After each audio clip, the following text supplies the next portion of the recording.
அனைவருக்கும் வணக்கம். JNJ view என்ற இந்த யூடியூப் தளத்தினூடாக மீண்டும் ஒரு காணொலியில் உங்கள் அனைவரையும் சந்திப்பதில் மிகுந்த மகிழ்ச்சி. இன்றைய காணொலியில் நாங்கள் என்னத்தை பற்றி பார்க்க போகிறோம் என்று சொன்னால், ஒரு முக்கியமான ஒரு விடயம் வெளிநாட்டு வாழ்க்கையை பற்றி பார்க்க போகிறோம். அதிலேயும் இன்றைக்கு பர்டிகுலராக குறிப்பாக பார்க்க போகிறோம் அப்படின்னு சொன்னால், இந்த வெளிநாடுகளில் புதிதாக வாராக்களுக்கும் இது ஒரு உதவியாக இருக்கும் இந்த காணொளி. அந்த நேரத்தில் இந்த வெளிநாட்டில் வீசா என்ற ஒரு விடயம் எவ்வளவோ ஒரு மனிதன் வாழ்க்கையை பாதிக்குது, எவ்வளோத்துக்கு ஒருத்தண்ட திறமையை மலங்கடிக்குதுன்றதை பற்றி தான் நாங்கள் பார்க்க போகிறோம். அதாவது இந்த வெளிநாட்டில் வீசா இல்லாமல் இருக்கிறார்கள் எதிர்கொள்கிற மன ரீதியான உடல் ரீதியான பிரச்சனைகள் என்னென்ன என்றதை பற்றி தான் விரிவாக பார்க்க போகிறோம். வாங்க வீடியோக்குள்ளே போகலாம். அதாவது மக்களே என்னென்று சொன்னால், இந்த வெளிநாடு வாரன்றது எவ்வளவு கஷ்டம் என்று சொல்லி புலம்பெயர் தேசத்தில் இருக்கிறார்களுக்கும் சரி, தற்பொழுது இலங்கையில் இருக்கிறார்களுக்கும் சரி ஓரளவுக்கு விளங்கி இருக்கும். பாலைவனங்கள், மலைகள், காடுகள், கடல்கள் என்று சொல்லி நிறைய பிரச்சனைகளை தாண்டித்தான் இன்றைக்கு ஒரு புலம்பெயர் தேசத்தில் எவ்வளோ கஷ்டப்பட்டு ஒரு குவாலிட்டியான லைஃபுக்குள்ள ஓரளவுக்கு ஆக்கள் இருக்கணும்னு சொன்னால் அதுக்கு பின்னுக்கு நிறைய மன வேதனைகள் இருக்குது. இது மாற்ற முடியாத ஒரு உண்மை. அந்த அடிப்படையிலேயே இப்போ புலம்பெயர் தேசங்களில் இருக்கிற வர்த்தகராக இருந்தாலும் சரி, செல்வந்தர்களாக இருந்தாலும் சரி, ஒரு காலகட்டத்தில் இப்படியான பிரச்சனைகளை சந்திச்சிருப்பார்கள். அதாவது இந்த வீசா என்றது ஒரு மனிதன் வாழ்க்கையில் எவ்வளவுக்கு முக்கியம். இந்த வீசா இல்லைன்னு சொன்னால் ஒருத்தன் முன்னேற்றம் எவ்வாறு தடைப்படுகிறது என்றதெல்லாம் உங்களுக்கு தெரியும். நீங்களும் அந்த கட்டங்களை தாண்டி வந்திருக்கிறீங்க. அந்த அடிப்படையில் வீசா இல்லைன்னு சொன்னால் என்ன மாதிரியான பிரச்சனைகள் வரும், எப்படியான பிரச்சனைகளாக வரும் என்று சொல்லி நாங்கள் ஒரு விரிவாக பார்ப்போம் இந்த காணொலிக்குள்ள. அந்த அடிப்படையில் இப்போ உதாரணத்துக்கு ஊரில் இருந்து வந்தாச்சு, அது எவ்வளோ கஷ்டத்தை தாண்டி கடன்பட்டு வந்தாச்சு. நாங்கள் முதலாவது இருப்பிடத்திலிருந்து போவோம். இருப்பிடங்களில் எவ்வாறான பிரச்சனை பெறும்.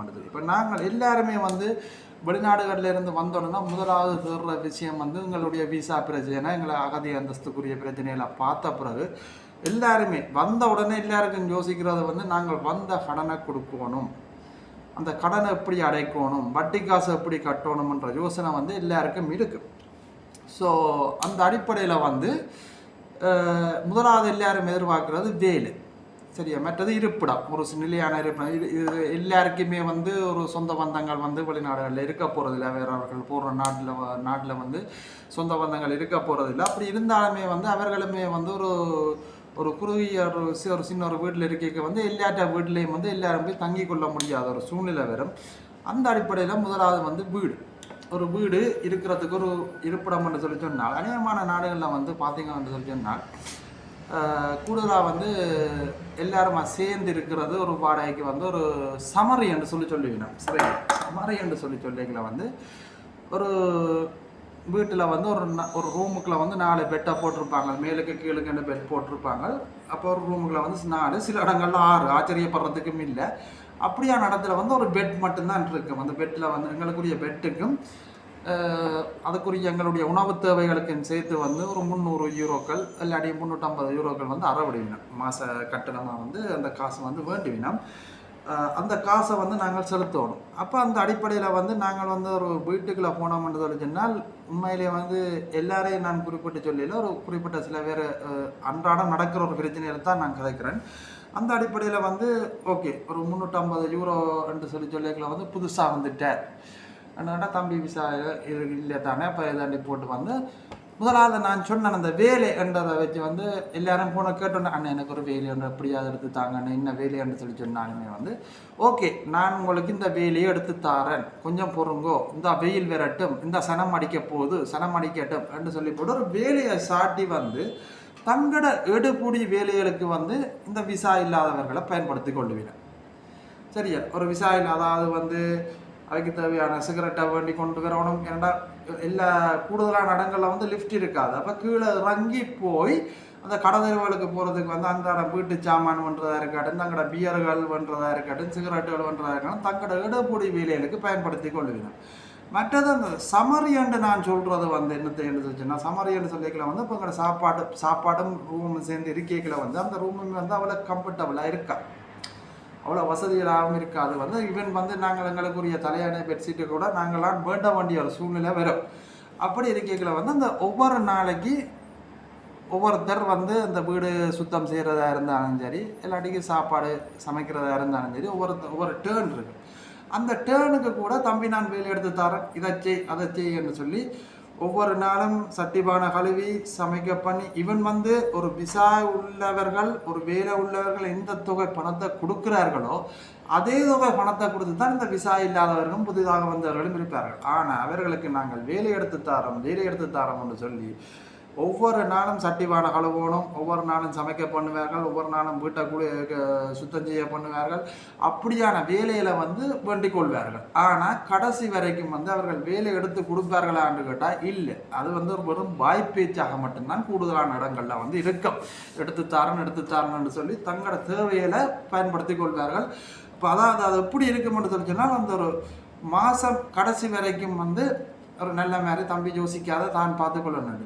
இதே வந்து அந்த மாதம் முடிகிற டைமில் வந்து ஒரு மாதம் முடிஞ்சோண்டு வருதுன்னு சொல்லி சொன்னால் உடனே வந்து அவருக்கு ஆக்டிடியூட்டுகள் கரெக்டர் அவர்களுக்கு இடையில அந்த இடவழிகள் வந்து அது அந்த பெம்பர்கள் பாடி செட்டில் குறைச்சி கொஞ்சம் கதை பேச்செல்லாம் மாற்றம் பெற மேனு சொல்லிச்சுன்னா 5ஆம் தேதி அவர்கள்ட்ட இருந்து எப்படியாவது அந்த வாடகை பணத்தை வசூலிக்கணும், நாங்கள் நல்ல மாதிரி இருந்தோம்னு சொல்லி சொன்னால் அவர்கள் எங்களுக்கு கடன் சொல்லுவார்கள்னு சொல்லி ஒரு வேறு ரூட்டில் போவார்கள்.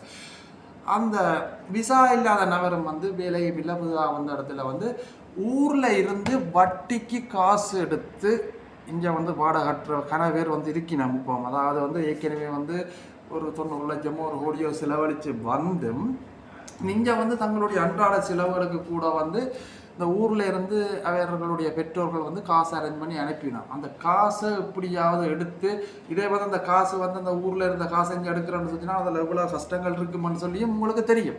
அந்த காசை வந்து எப்படியாவது எடுத்து தாங்கன்னு சொல்லிக்கே வந்து அதுலேயும் வந்து வளமையாக போகிற ரேட்டை விட அந்த கமிஷன் இந்த கமிஷன் சொல்லி இப்போ நார்மலாக வந்து கொஞ்சம் காசை கூட வச்சு அந்த காசு தங்களோட கைக்கு வந்த பிறகு திருப்பி பழையபடி போயிடும். என்ன தெரியும் தானே, எனக்கும் கஷ்டம், இல்லாட்டி நான் விட்டுருப்பேன், நீ ஊரில் பட்டிக்கு எடுத்தனு 4 கதையை கழிச்சு திருப்பியும் அந்த ஃபார்முலாக்களை வெறுவினேன் வந்து நான் வேலை கொஞ்சம் பொறுன்னு சொல்லி இதாண்டி கொண்டு வைப்பினேன்.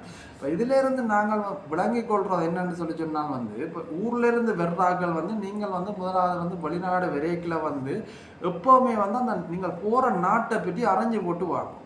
முதலாவது வந்து இப்பத்திய காலகட்டத்தில் வந்து கூடுதலாக வந்து ஐரோப்பா நாடுகளில் வந்து 100% நாடுகள் வந்து இந்த அகதி விசா கொடுக்குறன்றதை நிப்பாட்டி இருக்குன்னா கஷ்டம். அந்த அகதி கேட்கலாம், அது கிடைக்குமான்னு கேட்டால் கேள்விக்குறி. அப்போ நீங்கள் வந்து எப்போவுமே வந்து செகண்ட் ஆப்ஷனை வந்து எப்போவும் யூஸ் பண்ணணும். எப்போவும் வந்து செகண்ட் ஆப்ஷன் உள்ள ஒரு நாடுகளை வந்து செலக்ட் பண்ணணும். நீங்கள் போவைக்கில் வந்து அட்லீஸ்ட் எங்களுக்கு வந்து இந்த அகதி விசா நிராகரிக்கப்பட்டால் அடுத்த கட்டம் வந்து நாங்கள் என்ன செய்யலாம், அதாவது வந்து சில நாடுகளில் வந்து அந்த இமிக்ரேஷன் விசா மற்றது ஒரு குறிப்பிட்ட காலம் இருந்துச்சுன்னா நாங்கள் அந்த பதிவுகளை வச்சு இந்த மாதிரி அப்ளை பண்ணலாம். இது சம்மந்தப்பட்ட இதுகளை வந்து நாங்கள் வந்து தெரிஞ்சு கொள்ள வேணும். நான் ஆல்ரெடி வந்து நான் அதில் சொன்ன மாதிரி ஒரு செகண்ட் ஆப்ஷன் உள்ள ஒரு கண்ட்ரி, அதாவது ஸ்பெயினில் வந்து அந்த விசா நடைமுறைகளை பற்றி ஒரு காணொலி வந்து நான் போட்டிருக்கேன் இந்த யூடியூப் தளத்தில். நான் அதில் லிங்க் வேணும்னு சொல்லிச்சுன்னா நான் டிஸ்கிரிப்ஷனில் கொடுக்குறேன், அதை பார்த்து தெரிஞ்சு கொள்ளுங்க. ஏன்னு சொன்னால் எதிர்காலத்தில் நான் சொல்ல போகிற சில விடயங்கள் வந்து உங்களுக்கு வந்து அந்த காணொலியை பார்த்துட்டு வந்தீங்கன்னு சொல்லிச்சுனால் கனவேருக்கு வந்து அது உதவியாக இருக்கும். அந்த அடிப்படையில் வந்து ஓகே நாங்கள் இந்த விசா இல்லாதவற்றை விஷயத்துக்கு வருவோம். அந்த அடிப்படையில் வந்து இருப்பிடத்தில் வந்து இப்படியான பிரச்சனைகளை வந்து அவர்கள் சந்திப்பினர். இதையும் தாண்டி ஒரு வேலை வந்து ஆட்டையும் கையில் காலில் விழுந்து கஷ்டப்பட்டு எடுத்துட்டோம்னு சொல்லி சொன்னாலும் கூட அவர்களுக்கு வழங்கப்படுற ஊதியம்ன்றது வந்து இனிமேல் இல்லையென்ற ஒரு சரியான ஒரு குறைவான ஊதியங்கள் வழங்கப்படும். அதாவது ஊதியங்கள் வழங்கப்படுறதை விட அவர்களை வந்து செலவழிக்கிற நேரங்கள்ன்றது சரியான கூட. உதாரணத்துக்கு வந்து இப்போ நார்மலாக வந்து ஒரு மனுஷன் வந்து சாதாரணமாக வந்து ஒரு 8 மணித்தியால வேலை என்று சொல்லி சொன்னால் அது ஒவ்வொரு கம்பெனியை பொறுத்த வந்து அவங்களுக்கு வந்து சில இடங்களில் வந்து 1 hour பிரேக் இருக்குது, சில இடங்களில் வந்து 1/2 hour பிரேக் இருக்கும். அப்படித்தான் ஒரு 8 மணித்தியால வேலைக்கு இந்த சம்பளம் என்று சொல்லி சொன்னால் இது வந்து ஒரு விசா இல்லைன்னு சொல்லி சொன்னால் உதாரணத்துக்கு வந்து அநேகமானவர்கள் வேலை செய்கிறது வந்து இந்த கடைகள் சூப்பர் மார்க்கெட்டில் வேலை செய்கிறன்னு சொல்லி சொன்னால் அவர்கள் அந்த வேலைத்தளத்தில் செலவழிக்கிற நேரம் கிட்டத்தட்ட 14 மணித்தியாலம் 12 மணித்தியாலத்துக்கு மேலே தான் அந்த இடத்துல வந்து அந்த அவர்கள் வந்து தங்களோட வேலையை வந்து செய்வினம், ஊழியம் செய்வினம். ஸோ அதுக்கு வந்து அவர்களுக்கு ஏற்ற ஊதியம் கிடைக்குமான்னு சொல்லி கேட்டால் அது வந்து எப்போவுமே வந்து கொஷன் மார்க்கில் தான் இருக்கும். ஏன்னு சொன்னால் அந்த நீண்ட நேரங்கள் செஞ்சு தான் ஒரு குறிப்பிட்ட அளவு தொகையை வந்து அவர்களுக்கு சம்பாதிக்க இயலும். அதுவும் அந்த பணமும் வந்து அவர்களுக்கு சரியான முறையில் வந்து சொன்ன தேதியில் வந்து கிடைக்குமான்னு கேட்டால் 170% வந்து அப்படி இல்லை. ஏனென்று சொல்லி சொன்னால் வந்து அதுவுமே வந்து அவர்கள் வந்து ஒரு பகுதியாக பிரித்து வந்து ஒரு தேவைகளை சொல்லி ஒரு கொஞ்சம் கொஞ்சமாக வந்து பிச்சு தான் அந்த பணத்தை வந்து பெற்றுக்கொள்ள வேண்டிய ஒரு சூழ்நிலை இருக்குது. இதையும் தாண்டி ஒரு முக்கியமான பிரச்சனை இருக்குது. இதையும் தாண்டி ஒரு உணவகத்துக்கு வந்து யாரையும் பிடிச்சி யாரும் உறவினர்களுடைய செல்வாக்கள் உணவையோ இல்லாட்டிக்கு ஏதோ ஒரு வழியில் வந்து இன்னொருவருடைய அடையாள அட்டையை கொடுத்து தான் அந்த கூடுதலான அந்த வேலைகளுக்கு போச்சு நம்மன்னு சொல்லி சொன்னால் இன்னொரு இடத்துக்கு அந்த அப்படியான வேலை கிடைச்சாலுமே வந்து அந்த வேலையில் உண்மையிலே வந்து அந்த எங்களோட இனத்தவர்களை தான் நான் கொடுப்பா சொல்கிறேன். அதில் வந்து எங்களோட நாட்டை சேர்ந்தவர்கள் கூடுதலான இடங்களில் வேலை செஞ்சாருன்னு சொல்லி சொன்னால் இப்படி இவருக்கு வந்து வீசா இல்லை, இவர் புதுசாக வந்திருக்கிறாருன்னு தெரிஞ்சுதான்னு சொல்லி சொன்னால் தங்களுடைய வேலைகளையும் அவர் அந்த முட்டையில் மயிர் கொடுங்கிற வேலைன்னு சொல்லிவினோம். அந்த வேலையிலையும் வந்து வேலை தலையில் கட்டுவினோம். அதாவது வந்து சாதாரணமாக நான் முட்டையில் தான் என்னுடைய முட்டையிலே சொல்கிறேன். ஒரு சாதாரணமாக ஒரு முட்டையை அவிக்கிறன்றது ஒரு தண்ணியை வந்து கொதிக்க வச்சு அதுக்குள்ள முட்டையை போட்டால் முட்டை அவியும், அதுக்குள்ள கிழங்கா போட்டால் கிழங்கு அவியும். அதுக்கு கூட இந்த தொழிலை வந்து இன்னொருவர் வந்து தாங்கள் கற்றுக் கொடுக்காத அளவுக்கு வந்து மென்டல் ப்ரெஷர் கொடுப்பினோம். இந்த வேலையில் வந்து அவர்கள் கற்றுக்கொண்டு மேலே வராத அளவுக்கு வந்து மென்டல் ப்ரெஷர் கொடுப்பினோம். அதாவது இப்போ ஒரு கிழங்கு அவிக்கிறான் அளவு முட்டை அவிக்கிறான்னு சொல்லி சொன்னால் ஒரு தண்ணிக்குள்ள முட்டையை போட்டால் ஒரு கிழங்கா போட்டால் அவியும். அது கூட இல்லை, இந்த அளவு தான் தண்ணி வைக்கணும், இதுக்கு கூட உப்பு போடணும், இன்னும் யார் இதை கொண்டு வந்து அடுப்பில் வைக்க சொன்னது, இன்னும் வெட்டுற வேலை மட்டும்தானே பார்க்க சொன்னது என்று சொல்லி அடிமட்ட அளவுக்கு வந்து அவர்களை கஷ்டப்படுத்தி தங்களுடைய வேலைகள் அவர்களுக்கு செய்ய முடியாத வேலைகள் இல்லாட்டி நான் சொன்ன மாதிரி முட்டையில் மயிர் கொடுங்கிற வேலையில் கூட அவர்களோட தலையில் கட்டுவார்கள். இதையும் மீறி ஒரு திறமையான ஒருத்தன் சரியா அந்த வேலையில் பழகி கொண்டு வர்றான்னு சொல்லி சொன்னால் உடனடியாக வந்து முதலாளிகிட்ட போய் வந்து இவருக்கு எவ்வளவு சம்பளம், அவர் என்ன அந்த புதுசாக வந்தவனுக்கு விசாவும் மில்லியன் வைக்க வந்து அவனுக்கு பாசையிலும் தெரிஞ்சிருக்காது என்று சொல்லி அவரை சம்பளத்தை கொடுக்குறான்னு சொன்னா சில பேருக்கு அது மன ரீதியாக வந்து ஒரு எரிச்சல் பொறாமையிலையும் உண்டுவான். அந்த அடிப்படையில் வந்து வேறு பேப்பர் இல்லை ஒன்றும் இல்லை, நீங்கள் எவ்வளோ கொடுக்குற வேற வச்சு நல்லா வேலை வேண்டு சாதாரணமாக 8 மணித்தியால் வேலை செஞ்சு ஒரு சம்பளம் எடுத்து கொண்டிருக்கிறாங்கன்னு சொன்னா அது அந்த எங்கட நாட்டுக்காரனையே இன்னொரு முதலாளிக்கு போய் போட்டு கொடுத்து அவர் மூலமாக வந்து குறைச்சல் கொடுப்பேன். இதையும் தாண்டி நான் இதில் ஒரு விஷயத்தை மென்ஷன் பண்ணணும். வெளிநாட்டவர்கள் அதாவது வெளிநாட்டுக்காரர்கள் கூட உணவகங்கள் ஊடாக வந்து எங்களுடைய மக்களோட கஷ்டத்தை புரிஞ்சு கொண்டு அவங்களோட வேலை திறமையை பார்த்து அவர்களுக்கு வேலையை சரியான முறையில் பயன்படுத்தி நான் ஏற்கனவே சொன்ன மாதிரி இந்த இமிக்ரேஷன் விசா அந்த வேலை விசாவை வந்து எத்தனையோ வெளிநாட்டு முதலாளிமார் எடுத்து கொடுத்துருக்கணும். வெளிநாட்டுக்காரர்கள் வந்து எங்களோட நாட்டுக்காரருக்கு எடுத்து இன்றைக்கு வந்து அவர்களுடைய வாழ்க்கை மாறி இருக்கு. அப்படிப்பட்ட நேரத்தில் வந்து எங்களோட சொந்த நாட்டுக்காரரே இப்படி உழ வைக்கிறார்களும் இருப்பினர். இதே நேரத்தில் வந்து நான் வந்து எத்தனையோ தமிழ்கட முதலாளிமார் வந்து எங்களோட படிகளுக்கு விசா எடுத்து கொடுத்ததை நான் மறக்கவும் இல்லை, எதண்டாவும் இல்லை. அப்படியானவர்கள் வந்து இந்த அப்படியானவர்களுக்கான விமர்சனமும் நான் செய்யல. வந்து நான் பொதுப்படையில் நடக்கிற விடயங்களை தான் நான் கதைச்சு கொண்டிருக்கிறேன். ஸோ அப்படி வந்து நிறைய விதமான மன ரீதியான பிரச்சனைகளும் உள ரீதியான பிரச்சனைகளையும் வந்து எங்களோட இளம் சமுதாயம் சந்தித்து கொண்டிருக்குது வந்து இந்த விசா இல்லையன்ற ஒரு காரணத்துக்காண்டி. அப்போ இந்த விசா இல்லையன்றைகளை வந்து ஒரு கட்டத்துக்கு மேலே வந்து ஊரில் நல்லா படித்தவங்க யூனிவர்சிட்டி போனவங்க என்று சொல்லி சரியான திறமை உள்ளவங்க கூட இந்த நாட்டுக்குள்ள வந்து இந்த விசான்ற பிரச்சனையால் அவங்களோட திறமையை மலங்கடிச்சு அவங்களோட வாழ்க்கை வந்து பாதை மாறி போய் கொண்டிருக்குது. சரியா? அப்போ அந்த அடிப்படையில் வந்து நான் சொல்கிறது என்னன்னு சொல்லி சொன்னால் முதலாவது வந்து நீங்கள் வந்து ஒரு நாட்டில் வந்து எங்களோட ஃப்ரெண்ட் இருக்கிறான், எங்களோட சொந்தம் இருக்குது, அவை எல்லாருமே வந்து தங்களுக்கு என்ன ஏழுமோ அதைத்தான் உங்களுக்கு வந்து செய்ய முடியும். உண்மையிலே வந்து இந்த நாட்டில் வந்து ஒரு விசா இல்லைன்னு சொல்லி சொன்னால் ஒரு வேலை எடுக்கிறன்றது சரியான கஷ்டம். அதையும் மீறி ஒரு வேலை உங்களுக்கு கிடைக்குதுன்னு சொல்லிச்சுன்னா அதில் வந்து நீங்கள் நிறைய விஷயங்களை வந்து தியாகம் செய்ய வேண்டிய ஒரு சூழ்நிலை வரும். ஸோ அந்த அடிப்படையில் வந்து உங்களோட முகம் முறியக்கூடாதுன்னு சொல்லி சொன்னதுக்காக சில பேர் வந்து ஃப்ரெண்ட்ஷிப் பண்ணுற ரீதியிலே சரி, சொந்தம் பண்ணுற ரீதியிலே நீ இரு மச்சான் அவனை பார்க்குறேன் என்று சொல்லுவாங்க. நான் கஷ்டம் சில பேர் வந்து உள்ள நிலவரத்தை சொல்லுவாங்க. சில பேர் வந்து நான் ஏற்கனவே ஆரம்பத்தில் சொன்ன மாதிரி உங்களை வந்து வேலை எடுத்து தாரம்ன்றதை சொல்லியே உங்கள்கிட்ட இருந்து என்னென்ன அனுகூலங்களை பெற முடியுமோ அவ்வளோத்தையும் பெற்றுக்கொள்வாங்க. ஸோ அதாவது இது வந்து புதுசாக வாராக்களுக்கு வந்து நான் திருப்பி சொல்கிறேன் என்னென்னு சொல்லிச்சுன்னா, நீங்கள் எந்த நாட்டுக்கு போகிறீங்க அந்த நாட்டில் அந்த நாட்டு சட்டத்திட்டங்களை வந்து நீங்கள் முதல் வந்து படித்து கொள்ளுங்கள். இந்த நாட்டில் என்னென்ன சட்டத்திட்டங்கள் இருக்குது, என்ன மாதிரி போய் வந்து உங்களோட இருப்பிடத்தை நீங்கள் உறுதி பண்ணிக்கொள்ளலாம்ன்றதை பற்றி கொள்ளுங்கள். அதே நேரத்தில் வந்து ஊரில் உங்களுக்கு நண்பர்களாக இருக்கலாம், உங்களை நெருங்கின நண்பர்களாக இருக்கலாம், இல்லாட்டிக்கு ஒரு உறவினர்களாக கூட இருக்கலாம். அவர்களால் கூடுதல் நாட்கள் வந்து உங்களுக்கு அவர்களே நான் பிள்ளை சொல்லவில்லை, அவர்களால் உங்களுக்கு செய்யக்கூடியது நீங்கள் வந்துட்டீங்கன்னு வச்சுன்னா உங்களை ஒரு நாளைக்கு சந்திச்சு உங்களுக்கு ஒரு சாப்பாடோ இல்லாட்டி உங்களுக்கு ஒரு துணிமணி உடுப்புகளோ உங்களுக்கு தேவையான சில விஷயங்களை வந்து உங்களுக்கு ஒரு தங்கிட்ட நம்பரை தந்து உங்களுக்கு ஒரு ஆறுதலாக இருக்கலாமே வழிய எல்லாராலையும் உங்களோட வாழ்க்கையை அடுத்த கட்டத்துக்கு கொண்டு போயிடாது. அதுக்கு நீங்கள் வந்து உங்களை நீங்களே தயார்படுத்தி கொள்ள வேண்டும். அதுக்குத்தான் நான் சொல்கிறேன் என்னென்னு சொன்னால், முதலாவது வந்து செகண்ட் ஆப்ஷன் உள்ள நாடுகளை வந்து செலக்ட் பண்ணுங்க. அங்கே வந்து உங்களுக்கு வந்து நீங்கள் சம்பளம் குறைவாக இருக்கலாம், என்னவாக இருக்கலாம். அதால் வந்து நீங்கள் எந்த இடத்த ஏன்னு சொல்லிச்சுன்னா நீங்கள் உண்மையிலேயே வந்து கனவேற்ற வாழ்க்கையை பார்த்தீங்கன்றதுன்னா நான் ஏற்கனவே சொன்ன மாதிரி சில பேர் நல்ல நட்புகள் நல்ல உறவினர்களாக வந்து ஒரு உணவகங்களுக்குள்ளால போய் வந்து ஸ்டில் வந்து நல்ல ஒரு விசா உள்ளவன் என்ன பணத்தை சம்பாதிக்கிறானோ அதே அளவு பணத்தை சம்பாதிச்சு கொண்டிருப்பான். ஆனால் அவர்கிட்ட வாழ்க்கையில் வந்து இந்த கல்யாணங்கள் மனைவிகளை கூப்பிட்றது இப்படியான விஷயங்கள் இல்லாமல் வந்து ஈவன் வந்து விசான்றதே இல்லாமல் என்ன செய்கிறன்னு தெரியாமல் மாதம் இந்த அமௌண்ட் வருது அதை வச்சு கொண்டு ஏதாவது போவோம்னு சொல்லி போய்கொண்டிருக்கிறாங்களோட வாழ்க்கையும் கணக்காக இருக்குது. ஸோ அதால் தான் நான் திருப்பி உங்களுக்கு நான் சொல்கிறது வந்து செகண்ட் ஆப்ஷன் இந்த நாட்டில் இருக்குது.